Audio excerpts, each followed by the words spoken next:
What's going on, Bucs fans? Rachel West here, and I'm joined today by our columnist, John Romano. Figured today is probably a good chance to mix things up a little bit, John, talk to you, get all of your wonderful opinions on what's going on with this Bucs team, why they just can't seem to get things figured out. So hopefully you got some good answers for us because they're probably in the market for those too. So we'll start off yesterday, obviously. Brutal, tough loss to San Francisco. Nothing going right for them. After the game, Todd Bowles saying, we got to just decide what kind of team we want to be. Can't keep going back and forth, having different identities.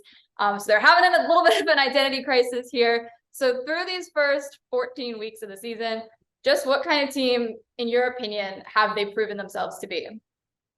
A very bad team, I think would be the most accurate description. I mean, I think it's been clear that Todd Bowles wanted a team that was built around the defense.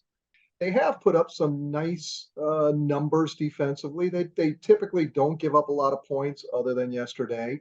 And he was sort of hoping that the offense would just be good enough to win some low scoring games. And it's worked at times this year.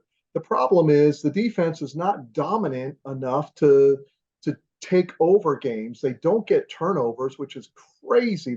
I think they've only gotten one interception in the last 9 weeks. So the defense is not crushing people, and the offense isn't even able to give even a modest effort at this point. I mean, the only time they're scoring points these days is when they get into the 2 minute offense at the end of the game, when the opposing team is sort of playing a prevent defense and giving them big chunks of the field and making them earn their way down the field and kill the clock and all that.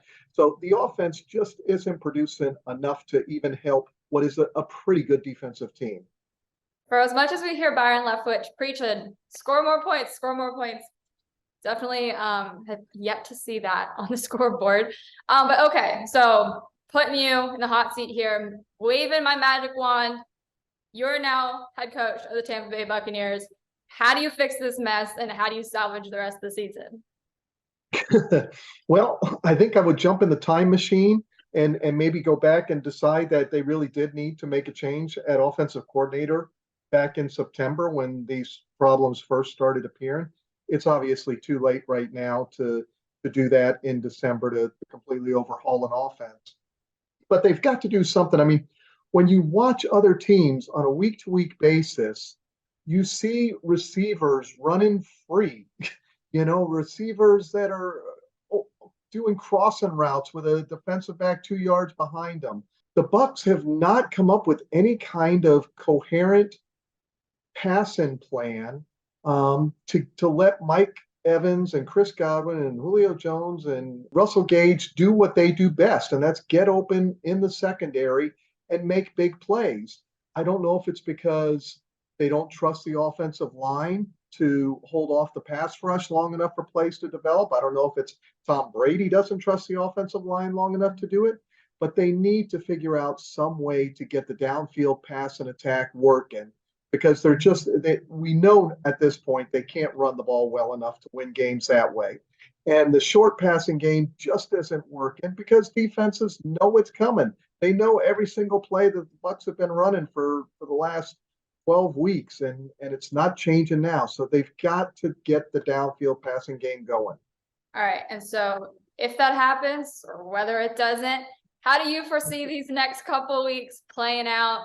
Are they beating Carolina, Atlanta at the end of the season, making it into the playoffs? What do you think is going to happen here? Well, and you hit on exactly what it has to happen is beating Carolina and Atlanta. The next 2 weeks, I don't see any way that they're beating Cincinnati. The Bengals are on a roll. I think they've won 9 of their last 11 games. They look really good. I don't see the Bucs surviving next week, but they don't necessarily have to. They've got the lead in the NFC South. They've also got the advantage of the tiebreaker. If they win those final 2 games of the season, they should win the division. And what's weird about that is they'll get a home game for the playoffs. They could actually get the Dallas Cowboys in the first round of the playoffs, a team that they beat in the opening game of the season. I mean, it's not far fetched to imagine this team actually winning a playoff game and moving on to, conference championship level, as bad as they've been. So that's what makes these next couple of weeks imperative, that for them to start making some real changes on offense, to figure out something that's going to work better than what we've seen the last 2 months. Maybe they're just like, lulling everyone to sleep throughout the regular season and come barely, scrape and claw their way into the playoffs, and then they'll get things clicking. But let me throw one more thing at you. With obviously yesterday coming out of that game, there were a couple additional injuries as well. Their secondary already very beaten up.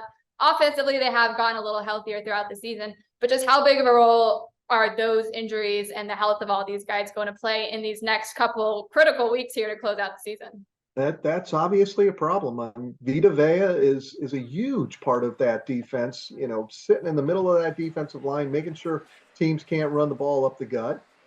Dean, is hurt a little bit in the secondary. They're already missing Antoine Winfield and Mike Edwards and Sean Murphy-Bunting in the secondary. The hope is that it doesn't matter so much the next couple of weeks, because they don't really need to beat Cincinnati, even Arizona. Hopefully by early January, when they get to the Atlanta, Carolina games, the defense will be back at full strength. New year, new team, maybe. Fingers crossed. Hopefully 2023, they'll turn things around. Well, thank you. Hopefully the Bucs take some of those things into consideration.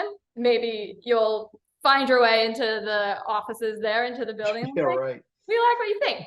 Well, we, of course, like what you think. Much appreciated, as always.